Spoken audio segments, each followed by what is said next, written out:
हाय मुलांनो, आज आपण हिस्ट्रीचा फर्स्ट लेसन बघणार आहोत, सोर्सेस ऑफ हिस्ट्री. तर सोर्सेस म्हणजे साधने आणि हिस्ट्री म्हणजे इतिहास. तर इतिहासाची साधने असं या लेसनचं नाव आहे. आता सोर्सेस म्हणजे काय, साधने म्हणजे काय, तर आपल्याला इतिहास कुठून समजला, त्याची माहिती कुठून भेटली, तर त्याला आपण सोर्सेस असं म्हणतो. ठीक आहे, म्हणजे साधने असं म्हटलं जातं. We studied ancient Indian history last year. आपण मागच्या वर्षी प्राचीन भारताच्या कालखंडाचा अभ्यास केला. This year we are going to study the medieval period of Indian history. यावर्षी आपण मेडिइव्हल पिरियड म्हणजे मध्ययुगीन कालखंडाचा अभ्यास करणार आहोत. Broadly the period from the 9th century CE till the end of 18th century CE is considered to be the medieval period of Indian history. तर भारतीय इतिहासाचा मध्ययुगीन काळ कोणता, तर इसवी सनाच्या 9व्या शतकापासून 9th century ते इसवी सनाच्या 18th century पर्यंतचा जो मधला पिरियड आहे तो आपण मेडिइव्हल पिरियड म्हणून कन्सिडर करतो. तर तो मध्ययुगीन कालखंड म्हणून आपण विचारात घेतो. तर त्याचा आपण आता या वर्षी अभ्यास करणार आहोत. In this lesson we are going to study the sources of medieval history. तर या लेसनमध्ये आपण मध्ययुगीन इतिहासाची जी साधने कोणती आहेत त्यांचा अभ्यास करणार आहोत. History gives us a chronological, scientific and systematic account of past events. तर इतिहासामध्ये आपल्याला किंवा इतिहास म्हणजे काय, तर क्रोनॉलॉजिकल म्हणजे कालाक्रमानुसार कोणती घटना पहिले घडली, त्यानंतर काय झालं, त्याच्या आधी काय झालं होतं, तर हे जे आहे त्याला क्रोनॉलॉजिकल म्हणतात, म्हणजे कालाक्रमानुसार. त्यानंतर सायंटिफिक, शास्त्रशुद्ध पद्धतीने, आणि सिस्टमॅटिक म्हणजे पद्धतशीर, म्हणजे कालाक्रमानुसार, शास्त्रशुद्ध आणि पद्धतशीर दिलेली माहिती म्हणजे इतिहास होय. 4 factors are very important from the viewpoint of history. जर आपल्याला इतिहासाचा अभ्यास करायचा असेल तर इतिहासाच्या दृष्टीने 4 घटक खूप महत्त्वाचे आहेत. ते कोणते आहेत, तर दे आर इंडिव्हिज्युअल्स. ते कोणते आहेत, त्यातला पहिला आहे इंडिव्हिज्युअल म्हणजे एक व्यक्ती, सोसायटी म्हणजे समाज, प्लेस म्हणजे स्थळ किंवा ठिकाण, अँड टाईम म्हणजे वेळ. तर हे जे 4 पॉईंट आहेत ते खूप महत्त्वाचे आहेत. History must be based on authentic evidence or proofs. इतिहास हा ऑथेंटिक इव्हिडन्स म्हणजेच ज्याच्यावर आपण विश्वास ठेवू शकतो असे विश्वसनीय पुरावे त्यांच्यावरच आधारित असावा लागतो. These proofs are known as the sources of history. आणि या पुराव्यांनाच आपण इतिहासाची साधने असे म्हणतात. Let us classify these sources into material sources, written sources and oral sources to learn more about them. या साधनांचे मटेरियल सोर्सेस म्हणजेच भौतिक साधने, रिटन सोर्सेस म्हणजे लिखित साधने, आणि ओरल सोर्सेस म्हणजे मौखिक साधने असे वर्गीकरण करून आपण त्यांच्याबद्दल माहिती घेऊयात. Let us also evaluate the sources of history. तसेच इतिहासाच्या साधनांचे मूल्यमापनही करूयात. We have to consider many factors related to the historical event that we want to study. Historical events म्हणजे जे इतिहासामध्ये घडलेल्या घटना आहेत त्याला आपण ऐतिहासिक घटना असं म्हणतो. तर ज्या ऐतिहासिक घटनेचा आपल्याला अभ्यास करायचा असतो तर त्याच्याशी जे रिलेटेड म्हणजे त्याच्याशी जे संबंधित अनेक घटना असतील, अनेक बाबी असतील, अनेक गोष्टी असतील, तर त्यांचा सुद्धा आपल्याला विचार करावा लागतो. It is necessary to support our study with historical sources. आपण जो अभ्यास करणार आहोत त्याला ऐतिहासिक साधनांचा आधार घ्यावा लागतो. This sources have to be verified. आणि हे जे आपण सोर्सेस बघणार आहोत, ही जी साधनांचा आपण आधार घेणार आहोत, तर ती साधने चेक करणे, तपासून घेणे गरजेचे असते. We have to see whether they are authentic.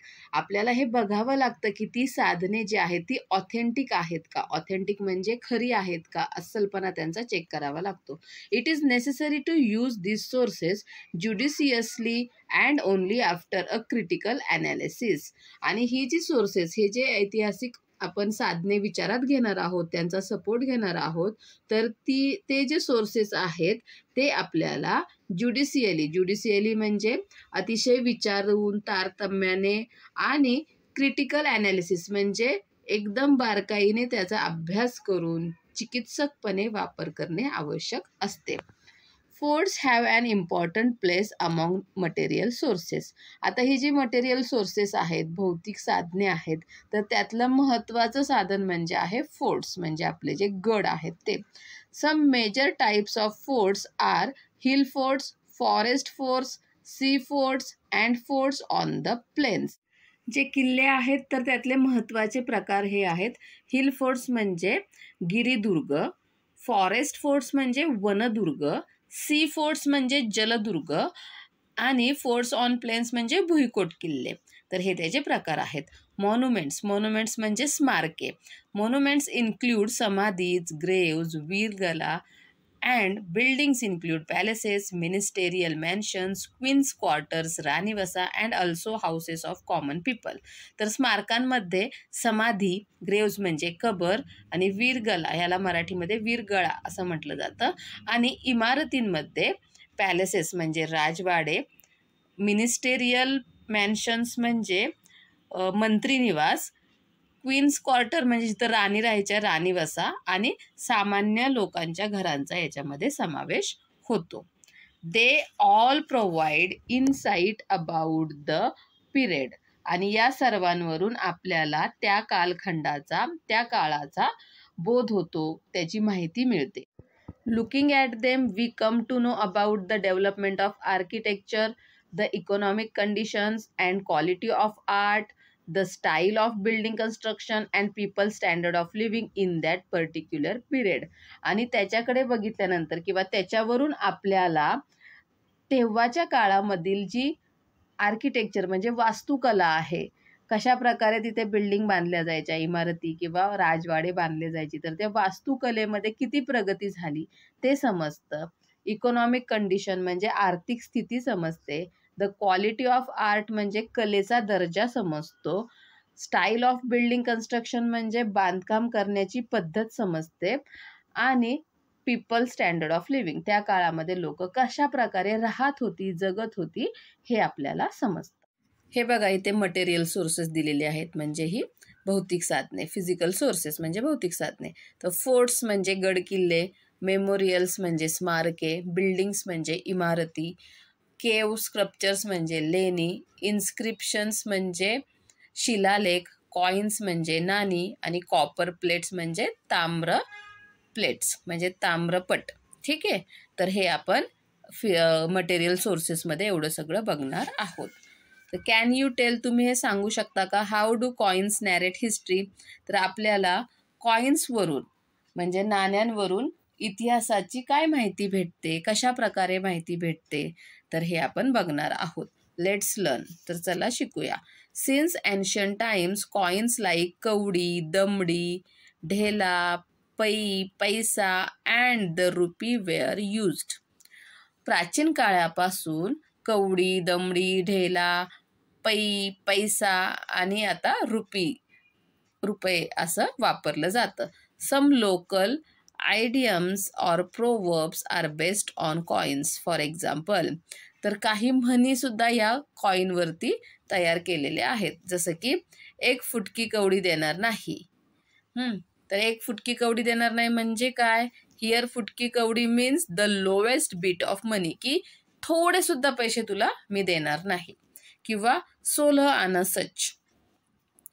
आना सच मीन्स 100% ट्रू. ठीक आहे, 16 आना म्हणजे 100% बरोबर, असं ह्या म्हणी वापरल्या जायच्या. The coins made by different rulers using metals like gold, silver, copper are important sources of history. तर वेगवेगळे जे राज्यकर्ते होते, राजे होते, तर ते गोल्ड म्हणजे सोन्याचे, सिल्वर म्हणजे चांदीचे किंवा कॉपर म्हणजे तांब्याचे धातू वापरून कॉइन्स, नाणी बनवायचे. तर ते एक महत्वाची इतिहासाची साधने आहेत. From these coins we learn about the rulers, their period, governance, religious ideas, personal details etcetera. आणि या नाण्यांपासून आपल्याला त्या काळामधील जे राज्य होते त्यांची माहिती भेटते, त्यांचा जो पिरियड होता, त्यांचा जो काळ होता त्याची माहिती भेटते. आणि गव्हर्नन्स म्हणजे त्या काळातला राज्यकारभार कसा होता, रिलिजियस आयडियाज म्हणजे धार्मिक संकल्पना, आणि त्या काळाची व्यक्तींची सुद्धा माहिती भेटते. Similarly we also learn about the financial transactions and economic conditions prevailing at that time. आणि त्या काळामध्ये असलेली आर्थिक स्थिती किंवा ते फायनान्शियल ट्रान्झॅक्शन म्हणजे एकमेकांना कशा प्रकारचे व्यवहार करायचे ते सुद्धा, आर्थिक व्यवहार याची माहिती आपल्याला भेटते. We also see how far meteorology had advanced in that period.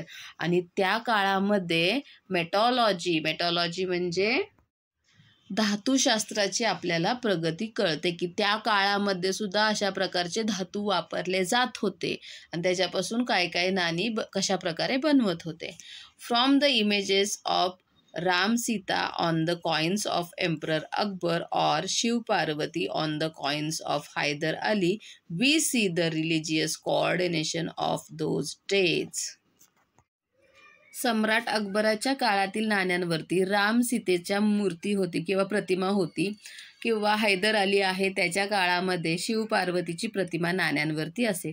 याच्यावरून आपल्याला त्या काळामधील जो धार्मिक समन्वय होता तर त्याची माहिती भेटते. The Peshwas use the Arabic or Persian language on their coins. पेशवे काळामध्ये त्यांच्या नाण्यांवरती अरेबिक किंवा पर्शियन भाषेचा वापर केला जात होता. This throws light on the use of language in that period.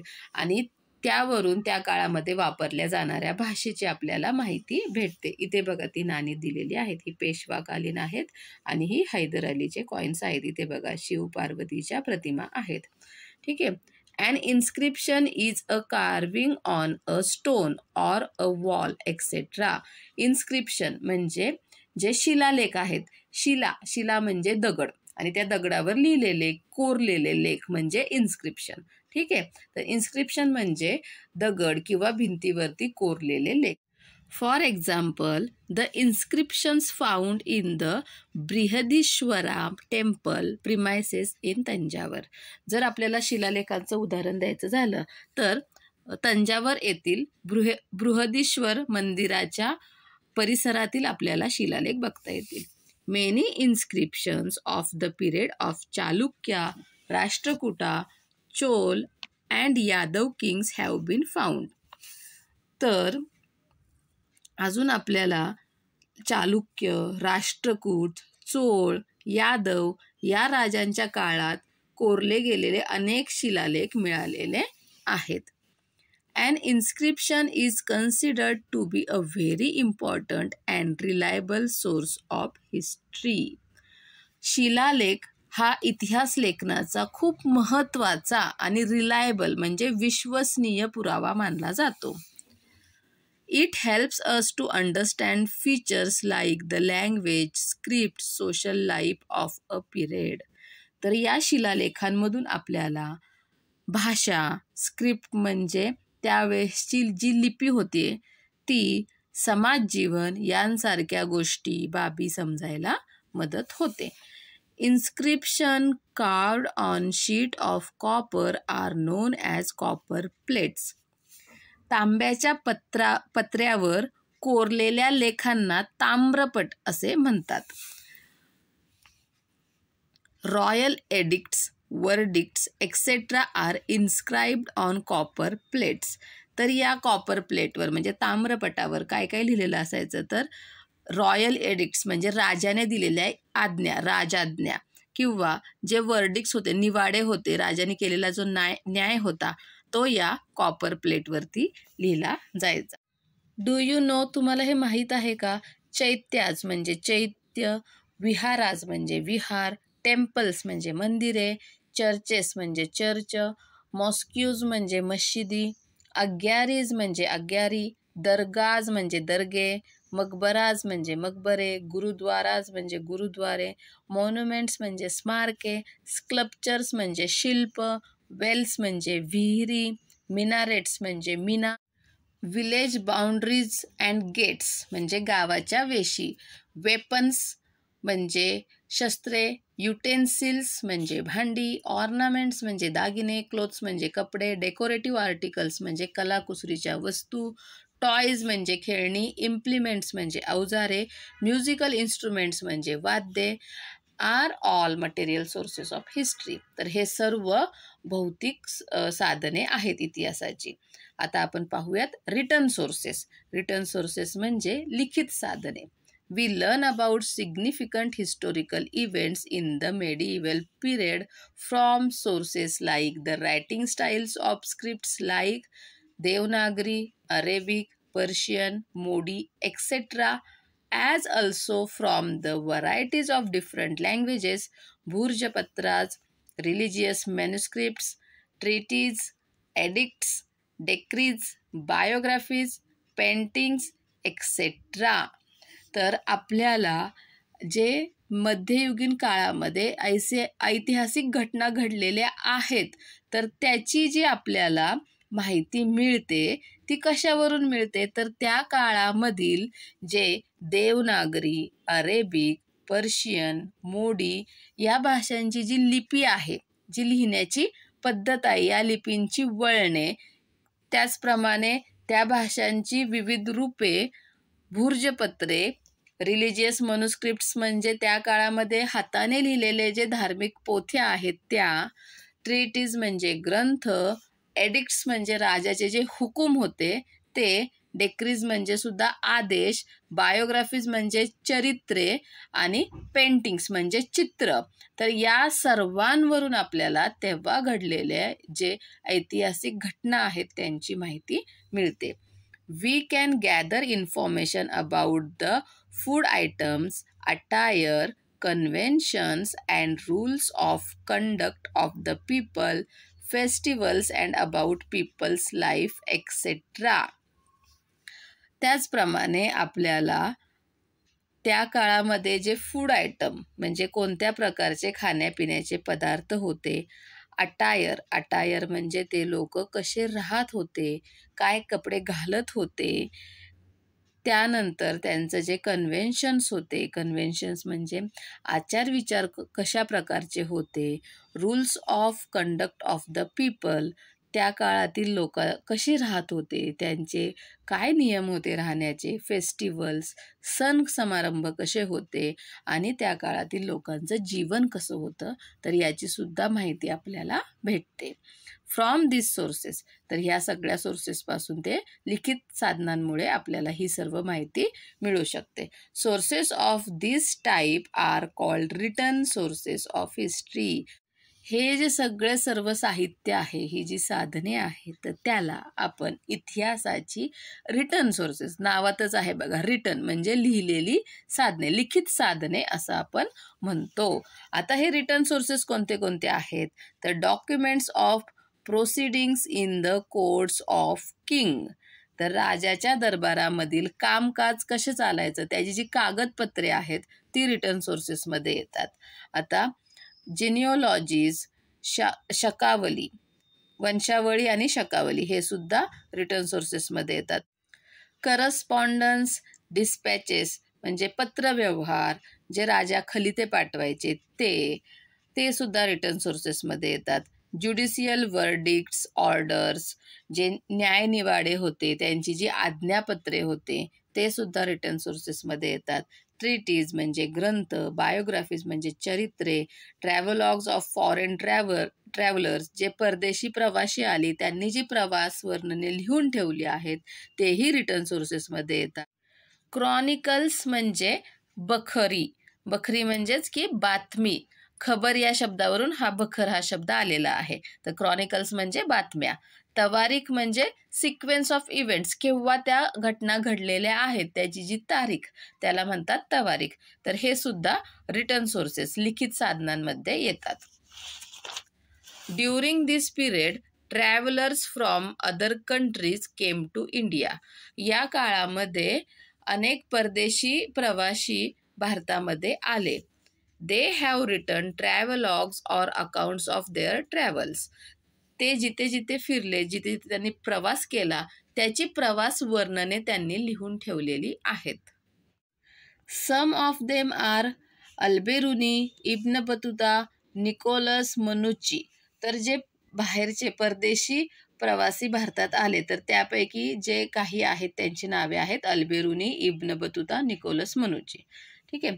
तर Babar's biography, Shri Shivbharat or the Sanskrit biography of Shivaji Maharaj composed by the poet Paramananda, as well as various other biographies of different rulers and their correspondence, help us to understand the policies and administrative system of the rulers and their diplomatic relations with others.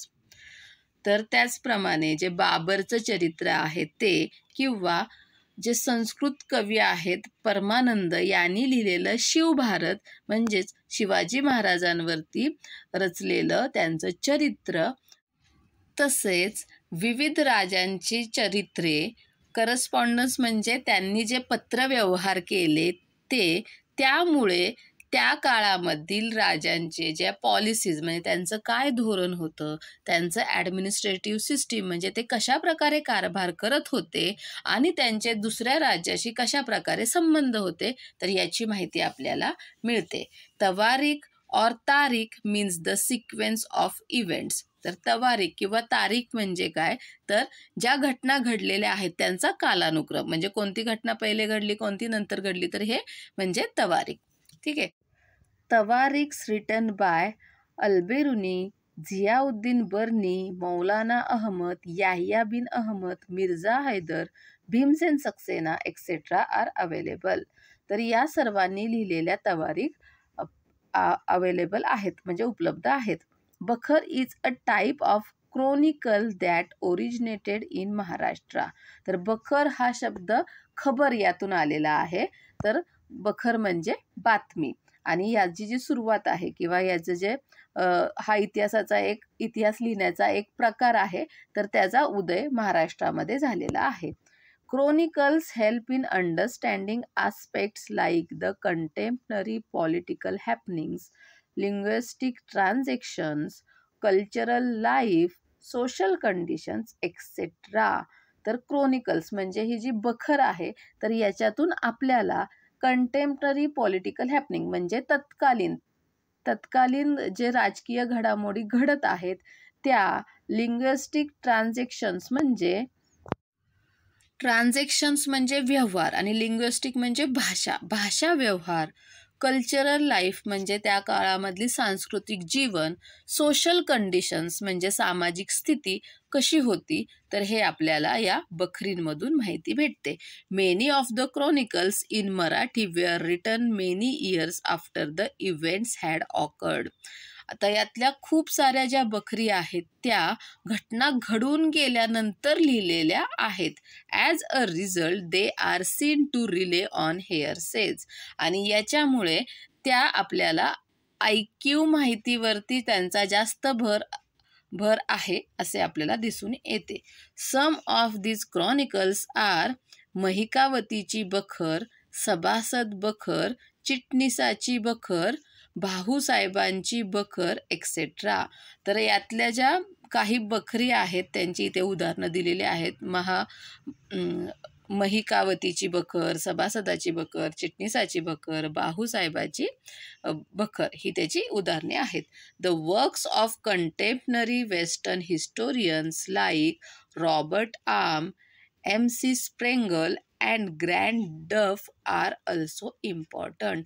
तर काही त्या काळामधले समकालीन म्हणतात त्याला, त्या काळामधले जे पाश्चात्य इतिहासकार आहेत जसे की रॉबर्ट आर्म, MC स्प्रेंगल आणि ग्रँड डफ यांनी लिहिलेले ग्रंथसुद्धा महत्त्वाचे आहेत किंवा त्यांचं कामसुद्धा महत्त्वाचं आहे. डू दिस, हे करा. Make a collection of powadas, tribal songs. पोवाडे किंवा आदिवासी गीते हे गोळा करा. Present them in the cultural programmes arranged in your school. तुमच्या शाळेमध्ये जेव्हा सांस्कृतिक कार्यक्रम असतात म्हणजे जसं गॅदरिंग वगैरे, तर त्यावेळेस ते सादर करा. ओरल सोर्सेस म्हणजे मौखिक साधने. मौखिक म्हणजे आता आपण बघितलं जे हाताने लिहिलेली होती साधने ती पाहिली. आता हे ओरल म्हणजे जे तोंडाने आपण तोंडी ऐकतो ना, तर त्याला आपण ओरल सोर्सेस म्हणजे मौखिक साधने असं म्हणतो. We understand various aspects of folk life through folk literature traditionally passed on from generation to generation. लोकपरंपरेनुसार ज्या गोष्टी एका पिढीकडून दुसऱ्या पिढीकडे तोंडी सांगण्यात आल्या, त्याच्यामुळे आपल्याला त्या काळातील लोकजीवनाचे विविध पैलू समजतात. जसं की आता इथे बघा ओरल सोर्सेस दिलेले आहेत. फोक सॉंग्स म्हणजे लोकगीते, गाथा, त्यानंतर श्लोकाज, अभंगज, पोवाडाज, प्रोवर्ब्स म्हणी, लिजेंड्स, दंतकथा, माईथ्स, मिथके. तर हे जे सगळे आहेत हे गाथा, श्लोक, अभंग हे संतांनी रचलेले आहेत. तर हे सगळे आपल्याला एका पिढीकडून दुसऱ्या पिढीकडे हे तोंडी स्वरूपामध्ये म्हणजे सांगण्याच्या स्वरूपामध्ये आपल्याकडे आलेले आहेत. हे कुठेही लिहून ठेवलेले नाही आहेत. ठीक आहे. तर त्यातले सम एक्झाम्पल्स आर, मी आत्ता सांगितलं तसंच ओवीज, ओव्या. जात्यावरती पहिल्या बायका दळताना गाणी म्हणायची, त्यांना ओव्या असं म्हटलं जातं. फोक सॉंग्स लोकगीते, पोवाडे. फोक टेल्स म्हणजे लोककहाणी, लोकांनी तोंडी सांगितलेल्या गोष्टी. त्यानंतर लिजेंड्स म्हणजे दंतकथा अँड माइथ्स म्हणजे मिथके. तर हे सगळे ओरल सोर्सेसचे टाईप आहेत. Such types of sources are called oral sources of history. आणि या सर्वांना आपण मौखिक साधने, इतिहासाची मौखिक साधने असे म्हणतो. History is written with the help of the 3 types of sources mentioned above. आत्तापर्यंत आपण जे बघितले सोर्सेस त्यातला पहिला होता मटेरियल सोर्सेस म्हणजे भौतिक साधने, दुसरा होता रिटन सोर्सेस म्हणजे लिखित साधने, आणि आत्ता बघितलेला ओरल सोर्सेस म्हणजे मौखिक साधने. या 3 साधनांचा वापर करून किंवा या 3 साधनांच्या मदतीने आपण हिस्ट्री लिहितो. Even after it has been written down, research on it goes on continuously. आता जरी इतिहास लिहून ठेवला असला तरी त्याच्यावरती अजूनही रिसर्च होत आहे, म्हणजे सतत त्याच्यावरती रिसर्च, शोध हा होतच असतो. New sources and information come to light through this research. आणि या शोध कार्यातून नवीन माहिती, नवीन काही साधने आपल्यासमोर येतात.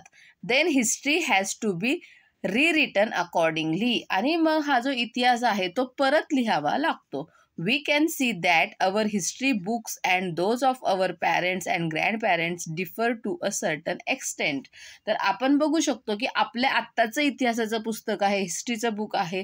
आपल्या आईवडिलांचं हिस्ट्रीचं त्या काळामध्ये शिकवला जाणारा इतिहास वेगळा होता. त्याच्या मागे तुमचे आजी आजोबा जेव्हा शिकत असतील तेव्हा त्यांना शिकवला जाणारा इतिहास हा वेगळा होता. म्हणजे इतिहास हा थोड्या कालावधीने जर काही नवीन शोध लागले तर तो बदलत असतो. डू यू नो, तुम्हाला हे माहीत आहे का? द पोवाडा ऑफ तानाजी, तानाजींचा पोवाडा. Given below is an extract from a powada composed by Tulsidas Shahir. तर इथे खाली एक पोवाडा दिलेला आहे जो की शाहीर तुलसीदास यांनी लिहिलेला आहे. He portrays the Kondhana campaign in it. आणि या पोवाड्यामध्ये कोंढाणा म्हणजे सिंहगडावरती जी लढाई झाली होती ना, तर त्याचं इथे वर्णन आहे. The Powada contains beautiful character sketches of Tanaji, Shelar मामा, शिवाजी महाराज, वीर माता जिजाबाई एक्सेट्रा. आणि या पोवाड्यामध्ये तानाजी मालुसरे, शेलार मामा, छत्रपती शिवाजी महाराज आणि वीर माता जिजाबाई तर यांचं छान वर्णन केलेलं आहे. तर तो पोवाडा असा आहे. मामा बोलाया तो लागला 80 वर्षाचा म्हातारा. आता हा मामा म्हणजे शेलार मामा. तानाजी मालुसरेंचे मामा होते ते शेलार मामा. किती वर्षाचे होते ते? 80 वर्षाचे म्हातारे होते. लगीन राहिले रायबाचे तो मजला सांगावी. तर काय झालं, तानाजी मालुसरेंचा मुलगा आहे रायबा. तर त्याचं लग्न होतं आणि त्याच वेळी कोंढाण्याची मोहीम शिवाजी महाराजांनी हाती घेतली होती आणि ती मोहीम तानाजी मालुसरे म्हणतात की मी करतो शिवाजी महाराजांना असं म्हणतात. तर त्यामुळे शेलार मामा म्हणतात की लगीन रायबाचं अजून लगीन राहिलेलं आहे. माझ्या तानाजी सुभेदारा जे गेले सिंहगडाला. तर माझे तानाजी सुभेदार मुलाचं लग्न सोडून सिंहगडाला गेले. त्याचे पाठीरे पाहिले नाही पुढारे पाहिले. त्यांनी पुढे पाठी म्हणजे कसलाच विचार केला नाही आणि ते सिंहगडाला गेले. मुलाचं लग्न होतं तरी त्यांनी विचार केला नाही. पहिले म्हटले आपण गड जिंकायला जायचं. ज्याने आंबारे खाईला बाठा भुजरा लाविला. त्याचे झाड होऊनी आंबे बांधले किल्ला हाती नाही आला. सिंहगड किल्ल्याची वार्ता काढू नको तानाजी सुभेदारा. जे गेले सिंहगडाला ते मरून शानी गेले. तर त्याला काय सांगत होते की सिंहगडावरती तानाजी लढायला जाऊ नको. जे कोण सिंहगडावरती लढायला गेलेले आहेत ते मरून गेलेले आहेत. तुमचा सपाटा होईल असे बोलू नको रे मामा. आम्ही सूर मर्द क्षत्री नाही भिनार मरणाला. तर तानाजी मालुसरे म्हणतात मामा असं काही बोलू नको. आम्ही शूरवीर आहोत, आम्ही मर्द आहोत, क्षत्रिय आहोत. आम्ही मरणाला भिणार नाही. मरण आलं तरी चालेल पण आम्ही सिंहगडावरती लढायला जाणारच. असा हा पोवाडा आहे. आता तो छान चालीमध्ये म्हणला तर खूप छान वाटतो. ठीक आहे, आता पुढे पाहूयात आपण. से your say. Suggest measures for preserving sources of history. आता जे हे सोर्सेस ऑफ हिस्ट्री आहेत, इतिहासाची साधने आहेत, ती प्रिझर्व करून ठेवायला, ती जपून ठेवायला, त्यांचं संवर्धन करायला काय काय उपाय घेतले पाहिजेत तर हे तुम्ही सांगायचे आहेत. चला, केला का विचार तुम्ही की आपण कशा प्रकारे ही ऐतिहासिक साधने जतन करून ठेवू शकतो. तर जे गड किल्ले स्मारके आहेत त्यांची वेळेवरती डागडुजी म्हणजे रिपेअरिंग केलं पाहिजे. तिथल्या वास्तूंवरती काहीही लिहिलं नाही पाहिजे. लोकांना खूप वाईट सवय असते, गडावर किल्ल्यावर गेले किंवा कुठल्या स्मृतीस्थळी गेले की तिथल्या भिंतींवरती आपली नावं कोरत बसतात. तर असं करायचं नाही. जे लिखित स्वरूपामधली जी साधने आहेत, समजा ताम्रपट आहे, भुर्जपत्रे आहेत किंवा जुने प्राचीन ग्रंथ आहेत, तर हे जर दमट ठिकाणी ठेवले तर ते खराब होण्याची शक्यता असते. जी पाने आहेत त्यांना बुरशी लागण्याची शक्यता असते. म्हणून ते व्यवस्थित ठिकाणी ठेवायचे, पाण्यापासून लांब असे ठेवायचे. जे ओरल सोर्सेस आहेत म्हणजे जे आपण मौखिक आहेत, तोंडी ओव्या असतील, पोवाडे असतील तर ते लिखित स्वरूपामध्ये जतन करून ठेवले पाहिजेत. यासारखे हत्यारे आहेत, जुन्या तलवारी आहेत, त्या व्यवस्थित म्युझियममध्ये संग्रहालयात ठेवल्या पाहिजेत. त्यांची चोरी होणार नाही अशी दक्षता घेतली पाहिजे. व्यवस्थित हाताळल्या गेल्या पाहिजेत या सर्व गोष्टी. ठीक आहे, आता पुढे पाहूयात. Evaluating the sources of history. ही जी इतिहासाची साधने आहेत त्यांचं आपण मूल्यमापन कसं असतं ते पाहूयात. It is necessary to take certain precautions before using these sources of history. आता ही जी इतिहासाची साधने आहेत ती वापरण्यापूर्वी काही काळजी घेणं आवश्यक असतं. We have to examine their authenticity and see which are genuine and which are fake. आपल्याला त्याची विश्वसनीय आहेत का ती जी आपली साधने आहेत, म्हणजे ते व्यवस्थित आहेत का, ते जेन्युइन आहेत का, म्हणजे बरोबर आहेत का, की ते फेक आहेत, बनावट आहेत, हे चेक करणं गरजेचं असतं. Their quality can be determine with the help of internal standards. अंतर्गत प्रमाणके आहेत त्याच्यावरून त्यांची गुणवत्ता ठरवली जाते. We also have to study the integrity of the writers, their personal interest, the period in which they live and the political pressure on them.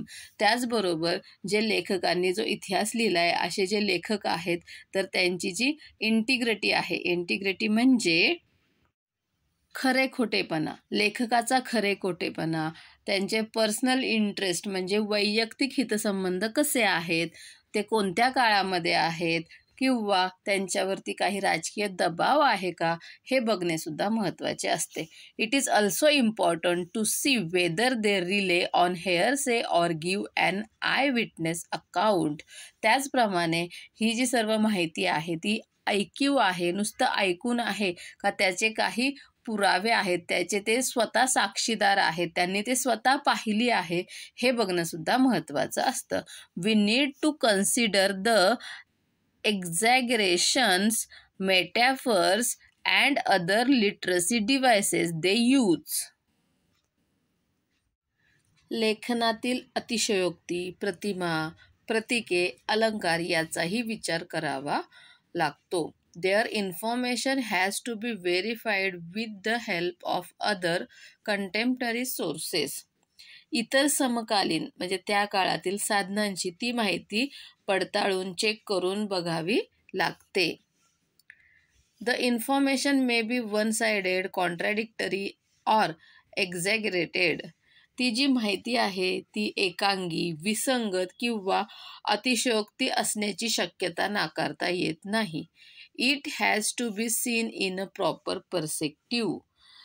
सदैव चिकित्सा करून, सदैव त्याची चेकिंग करूनच या साधनांचा वापर करण्याची दक्षता घेणे गरजेचे असते.